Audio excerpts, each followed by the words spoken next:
Chief, good morning. Hey, good morning, Bob. How you doing? Good. You're clearly an honest guy, and I think this tape is telling us that may even be more true than some of us thought. So don't be insulted when I ask you to please give me your honest-to-God reaction. How did you find out that there was a tape, number one? And number two, when you found out the Tony Plahetsky and the Statesman and television were going to use it, did you just about poop your pants? I mean, I know I would. Well, my gosh, what did I say?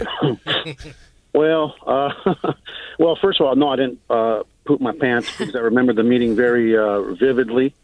And my reaction was I was angry that the person that did that would violate the trust of his fellow commanders, would violate the trust of his chiefs.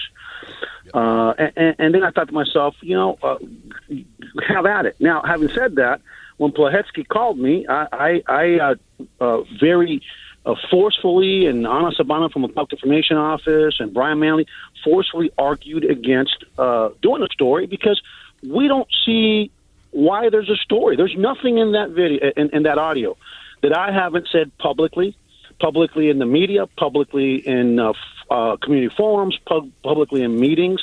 And so the reason I didn't want that story to go out and I argued against it is that I knew there'd be a twist there to make it sound, and you read that article, you'd think that we have this cultural problem with our commanders, which is, in fact, is not true. It was slanted, and it angered me that a message that needed to be heard that was directed at only 2 to 3 of the people in there, actually 3 that were on the back of my mind, was going to be played and would be slanted to make it sound like there's a cultural problem with my command staff, when our command staff is phenomenal. They lead a phenomenal organization that on the national level is held as up as, from the White House to the Department of Justice to our colleagues at the Police Executive Research Forum. We're held up as one of the finest departments in the country, and absolutely was angry that here we go, the person who was the coward that put it out there that was directed at confirmed my observations that they needed to step it up. So, and I think the best I wasn't too happy. Yeah, but you didn't, though you argued 6 weeks, you told me, to not air it, or to not make it public. Yeah. You weren't ashamed or afraid or... Oh, no. Yeah. Absolutely not. No, because it's out of context. Nobody's heard I guess maybe Tony has, but nobody's heard the whole hour for the full context. No, and I mean, listen, I always, what I put in emails, if they get out, they get out. I don't, that I always talk about transparency. There is nothing in that tape that I was ashamed of. I use salty language. I was going to say, your mama might say different. If she were still with us. My mom would say somebody in that room needs a 2x4. So, the thing is, I'm talking to these. This is my family. I've been here for almost a decade. This is family, and we have fought tooth and nail. We've cried together. We've bled together. We've sweated. Actually, in Texas, we sweat all the time together. And the anger to me, what really angered me is not the reflection on myself, because, I'm on this job to hold people accountable when they need to be held accountable, to support people when they need, to be supported. As a police chief, I'm the umpire. I call balls and strikes, regardless of ratings or regardless of polls. And what upset me is that I didn't want it to reflect poorly on my command staff, who truly are. Right now, we probably have the best group of commanders in there. And I want all the commanders to hear the message, because it is a teachable moment for the entire command staff, and it was a moment to reinforce what my values are, our organizational values are, the state of policing. And after we were done, I got quite a few messages from my command staff. Hey, Chief, thanks for that message. Thanks for sending the message out. And it's interesting. I'll just tell you this: at least one of the persons that, the guy who gave this tape to Plahetsky, I'm pretty certain gave the tape to Plahetsky, made a comment to his chief like, I kind of feel like he's talking to me. And his chief said back to the assistant chief, well, why would you think that? So anyway, we'll get through it. And I think at the end of the day, it shows that it's a department that when you shine the light on it, we do the same things behind closed doors that we do in the light. Chief, it's been a rare opportunity for any of us to go behind the curtain. And perhaps the best way to folks to understand the gravity of what this represents is to play significant portions of it, and you've agreed to do that with us right now. Yeah, and I'm as much time you need, I have it. So don't worry about rushing. You still have that 9 o'clock hearing? Yeah, but because we were thinking noon. How's noon? No, I don't give him that much time. I eat lunch at 11, so I don't have to wait for. Me too. Yeah, you don't miss that, do you? All right, hour, you're in trouble. From what I am told, this is there wasn't a word you said after you typically came to the meeting late.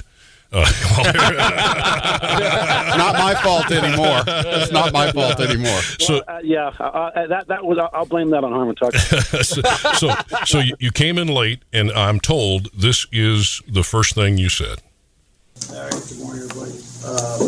First of all, I'm going to preface this conversation with it doesn't apply to the majority of people in this room, but you all know that it's important for us to, when I have something to say, that everybody hears.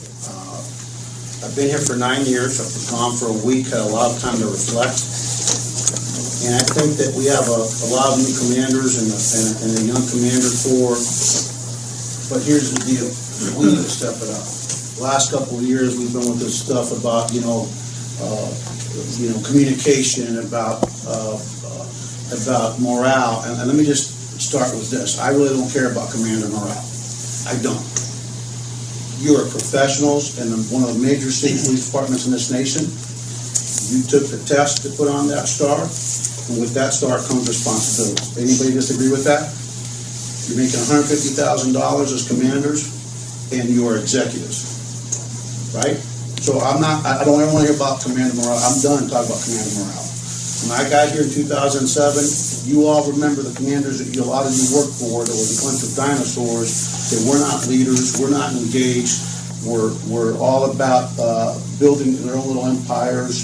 And I don't need to go down the list. And you all remember that we had it basically run out of those guys because they were just, and some ladies, because they just weren't stepping up. And again, the majority of you folks are doing a great job, okay? Don, can you please close your notebook? It's distracting. Please close your notebook. It's distracting. I just want you guys to focus on the conversation. You take notes after. We have got to raise our game. When I look at that video, and Nick's not here, but I'll beat him up when I see him, and all that Ripper page, there's no excuse for that conduct. There's no excuse for that conduct. And for me, after 9 years, to have a team not realize that needed to be brought to my attention, I don't give what policy says. There's something called organizational sensitivity that I talked to you guys about for 9 years. There's no excuse for that. We are not going to treat people like that. I'm looking at other cases where you all, they're supposed to be making some critical decisions, are making some piss poor decisions. When I have a judge calling me right before I went on vacation about the conduct of one of my officers, that's a problem. We have got to step up. And if, when I got a commander calling, hey, I did my 40 hours, calling an assistant chief, can I go home? No. This is not a 40-hour-a-week job. And when I got here, how many of you lieutenants, when I went in there and talked to the lieutenants, anybody remember that conversation? Steve, do you remember that? What was that conversation? Your minimum is going to be 40 hours. And there's an expectation that we work together as a team, excel as leaders, otherwise we no longer be. I mean, the work doesn't end, guys. The work never ends. And if you're on a Thursday, you've done 40 hours, then where do I expect you to, what should you be working a minimum of how many days a week? Monday through what?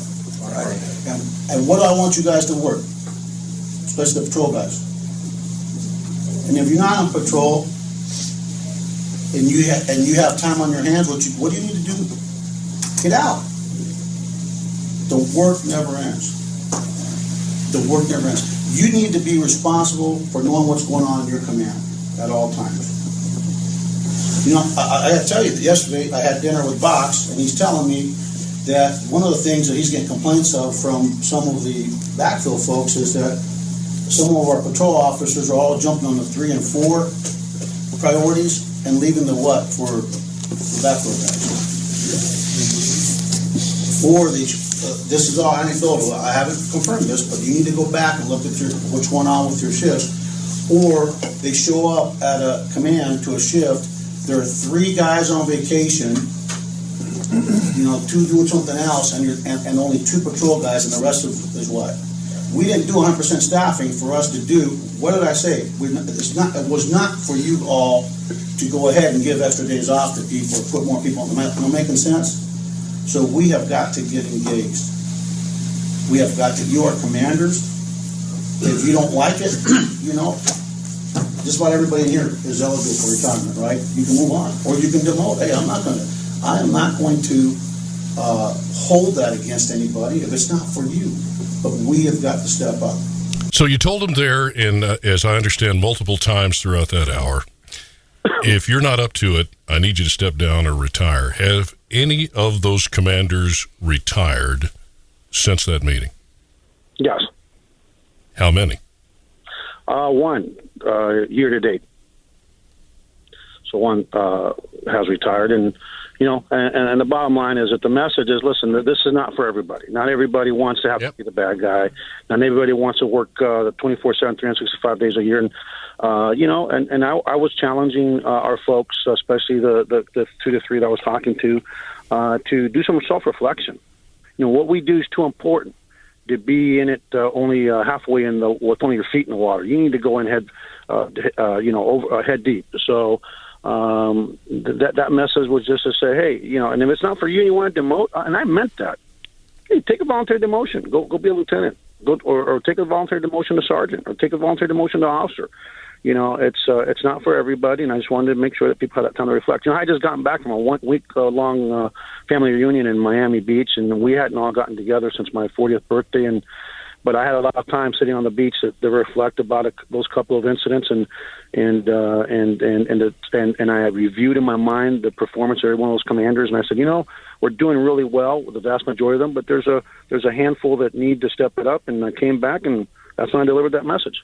I'm told that, and I don't have this audio, I guess they haven't released it, that you made some brief references to the stress over the last 9 years. I don't know if you were joking, but we did. There is a part here where you say you're sleepwalking, you think, and that you have been in the hospital for chest pains related to stress. Yeah, I talked about, whether you like me or not, nobody can question my commitment and my dedication to this department and to the men and women and to this community. And I talked about, that it has impacted my health on occasion. I ended up in the hospital, and it was with really bad chest pains. It was after Jaime Padron and good old Cisco the dog, and so I did talk about that. Because sometimes people forget that their leadership comes with burden, and the burden needs to be shared equally amongst everyone, and not just shouldered by 15 of 18 commanders. It needs to be 18 of 18 commanders. The next 1 minute 30 seconds is, I guess, more of you wanting to reach them about accountability. Okay. If you are going to kick down decision-making to your lieutenants, who's going to own that decision? You better know who your lieutenant is.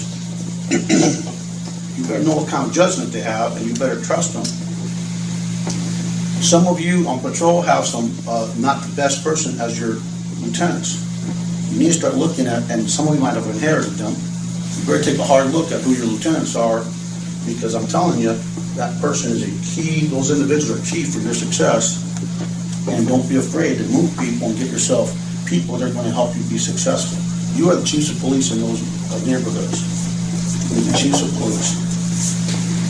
And I am sickened that somehow people are still trying to justify Richter. Nobody wearing a stripes or bars or stars should even think about justifying a woman that the reason that woman got pulled out of that car is because she had the audacity to tell him to hurry up. Right? Look at it. He wrote. Who cares what he wrote? Because I think we have this attitude that, well, I was covered in the report, it must be good to go. I don't give a what the report says. It doesn't have anything to do with anything. Everybody can do creative writing. Does that make sense to you guys? We have got to understand that we are here to do heavy lifting.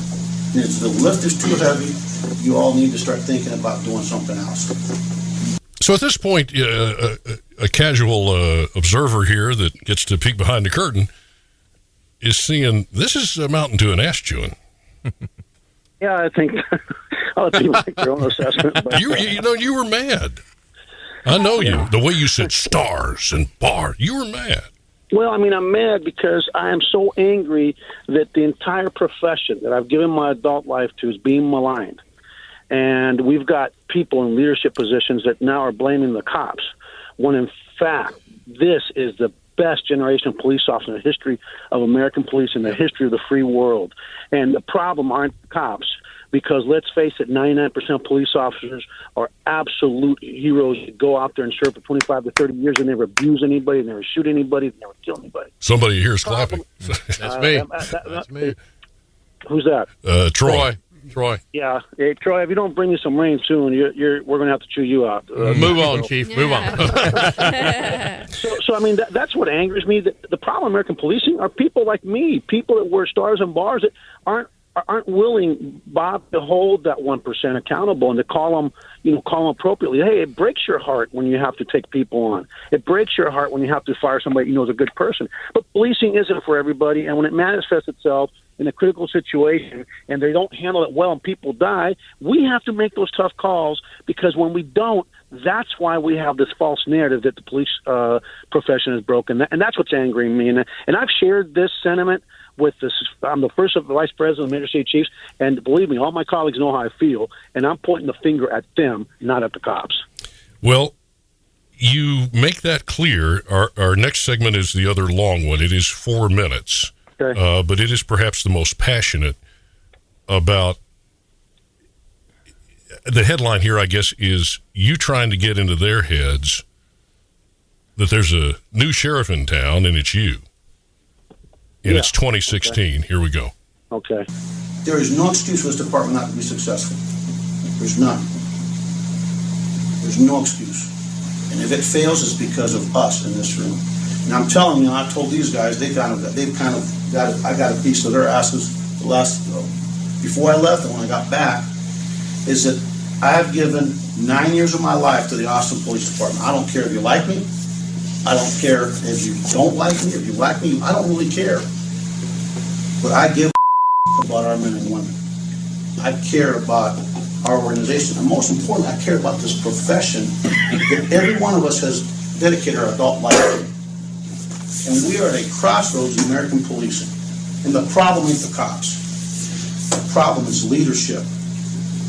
And leadership that lacks the intestinal fortitude to make the tough calls. That rather than just call it the way it should be called, they try to mitigate for the officer. They try to act like they're union rep. That is not our job. Because the vast majority of our people, what are they doing? Are they doing a good job? Do we not owe it to them? The ones that go out, that do the job day in and day out to hold the turds accountable? Do we not owe it to them to save them from themselves when we see Richter pull that woman and then yank her gosh stinking arms up? The only reason that man did not pull those arms up any higher is because his arms were too short. That is a horrific video. And if you don't look at that video and are horrified by what you saw, shame on you. I guarantee you, that was my wife, we'd have some problems with any department, or somebody I love, or my daughter. A 24-year-old school teacher trying to go to lunch, and we're trying to justify it, so no big deal. She wasn't going with the program. Who gives a You know what? Millennials ask questions. Get over it. And if you're not training your officers to understand that that's the people that they're dealing with and to learn how to de-escalate. That was such an easy stop to de-escalate. Oh, ma'am, hey, ma'am, I understand that, you're in a hurry. The sooner you get your feet back in the car. If that's what he needs to do, that's fine. The sooner you get your feet back in the car and close the door, the sooner you go back and write your ticket. But what are the chances that might have just gone a different way had he just done that? But no, how dare you tell me to hurry up. That's how that was. And then we got Mr. Spaulding, whatever his name is, in the back. I saw him yesterday in court. That guy, I feel sorry. I do feel sorry. I feel sorry for him. What the hell was he thinking? And I had this conversation with about that incident with the advisory committee yesterday, and I made this comment. I want you to think about this. Had that been a pretty white girl in her Sunday best dress, I don't think that Richter would have responded. Acting the same exact way, I don't think Richter would have responded that way. And one of the officers said, well, Richter's not a racist. You're trying to say he's racist? He said, he's not a racist. You're trying to say he's racist? I said, no. But we are imperfect human beings that have implicit and explicit bias. Would you agree? How many of you here do not have a bias in your bone? And we don't know how this profession impacts us, right? Where we do go to a lot of calls, where we deal with lots of difficult circumstances, and the persons happen to be people of what? What are they? Color. And you don't know, because we don't know what we don't know on a conscious level sometimes, that impacts our psyche in the way we treat people. And you know what we should have done with Richter? Kicked his ass. Mike Olson was fired because nobody ever kicked his ass. Lenny Quintana is no longer a member of this department because nobody ever kicked his ass the way they should have. Quintana just needed to be what over the years? Real dude. You're not super cop, dude.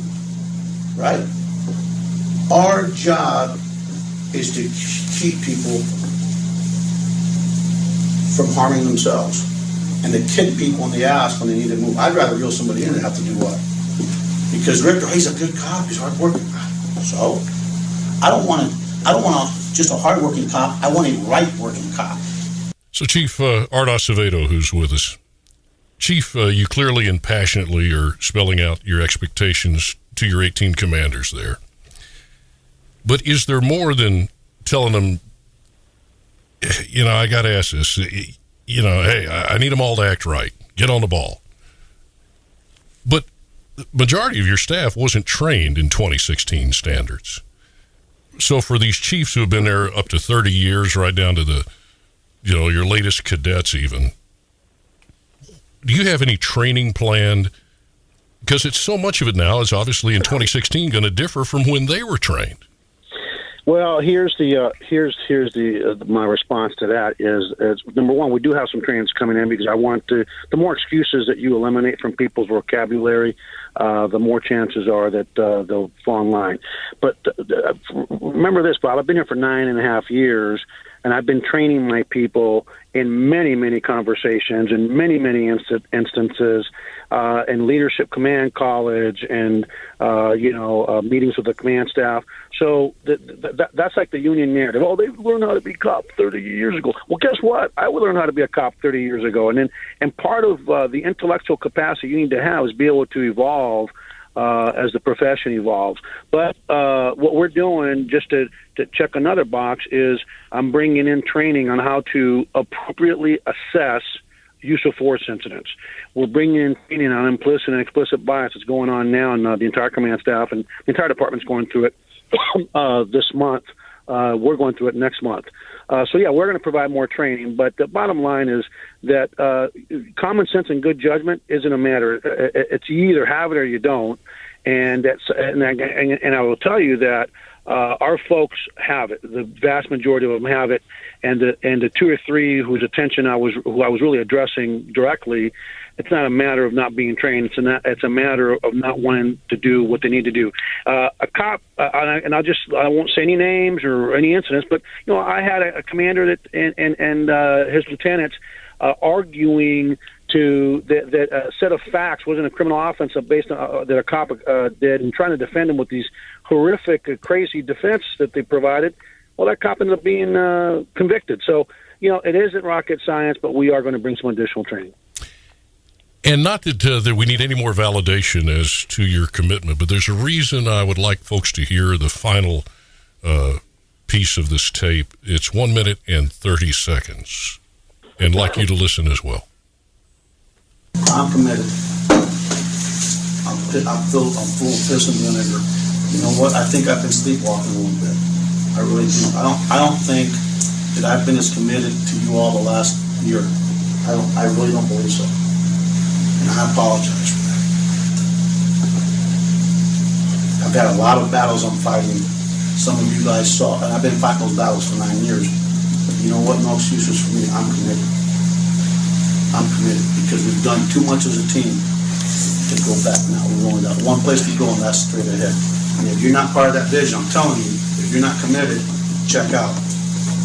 You gotta go buy time, go buy time. Check out. Because you will not survive. If you're not willing to do the heavy lifting, check out. Because you will not survive. If you're not willing to be engaged, check out. Because you will not survive.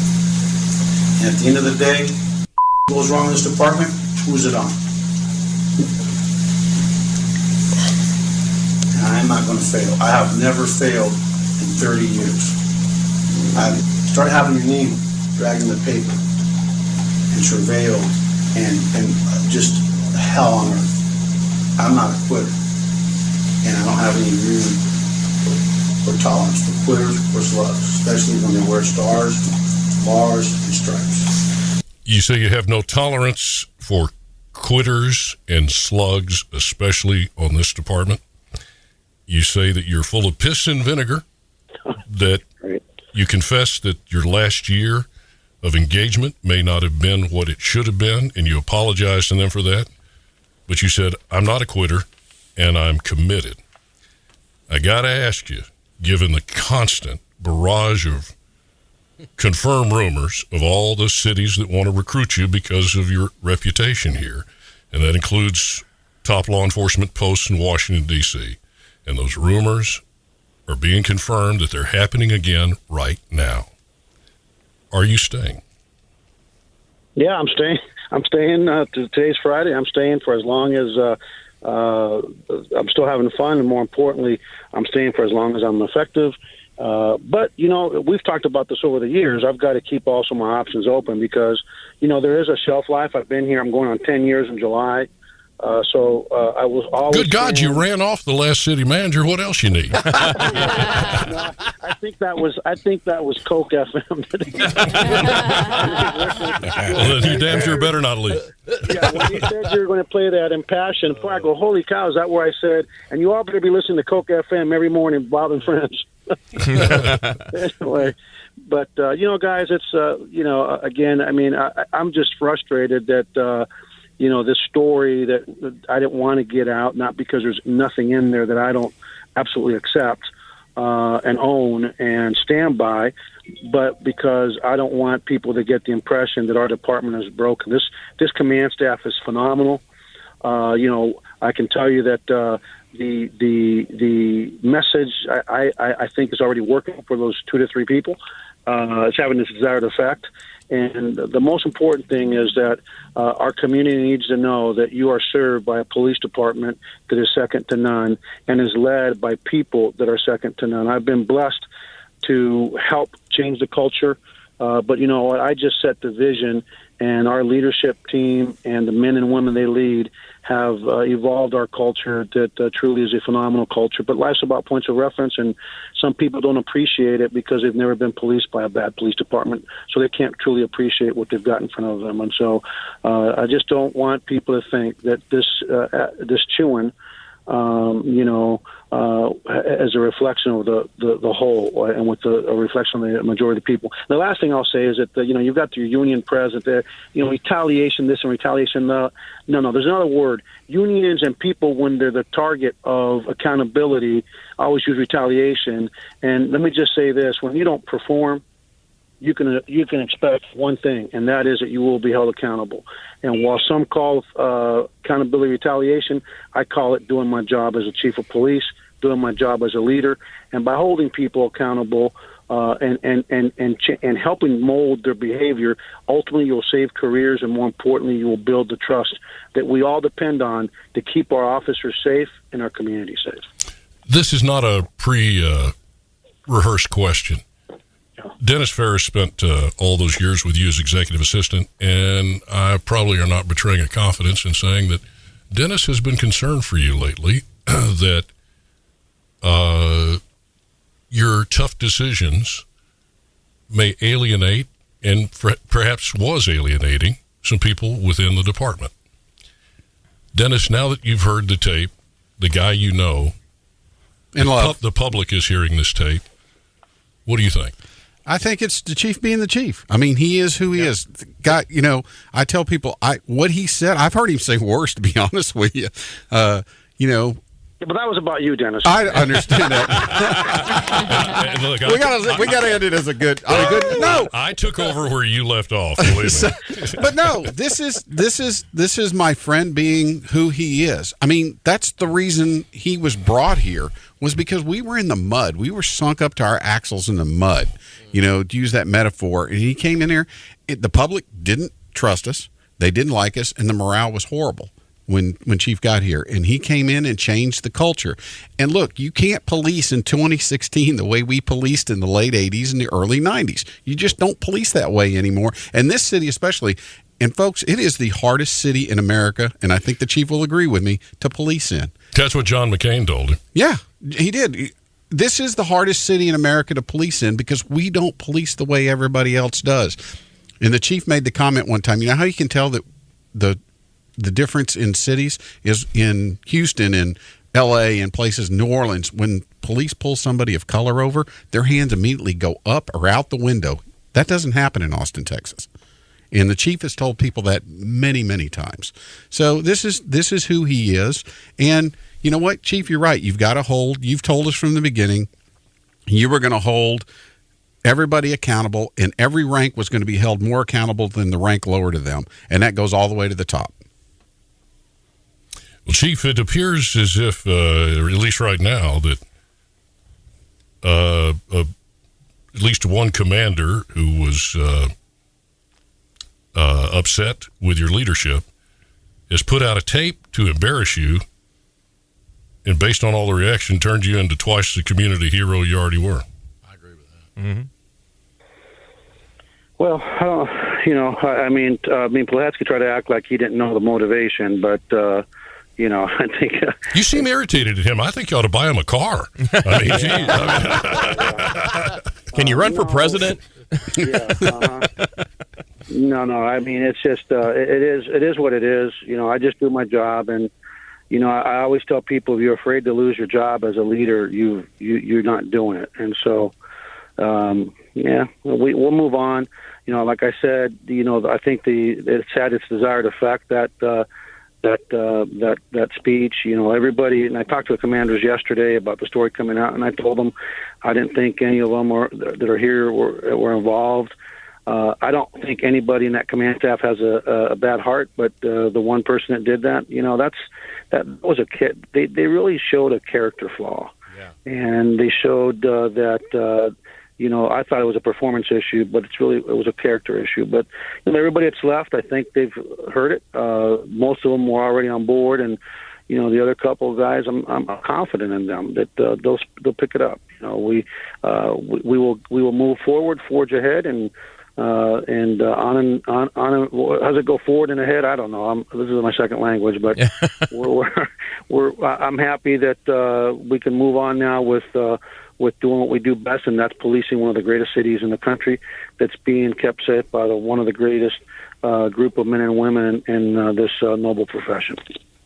Quite a, as I said, a peek behind the scenes that I know you would have rather not happen, but it does appear to me, at least at this point, Chief, unless there's more to come out or something that were to change the complexion of this, that something like this could end up, say this in closing, help you achieve the goals you're stating a whole lot faster than if it had just remained internal. Maybe the good Lord has a plan. Oh, he does. He has a plan for all of us. So let's hope the plan is for me to live a lot many more years when you have an 8-year-old at home. I don't think the plan is for you to be the Houston police chief, by the way. Oh, God, yeah, there we go. Here you go. There you go. All right. Start that rumor. Right. My phone will be blowing up. Chief Art Acevedo. Last week it was Hillary, now it's Houston. Okay, I appreciate it. Hey, we love you, Chief. Not a puppet. Have a great weekend. Bye-bye. Hey, proud to know you. Chief Art Acevedo.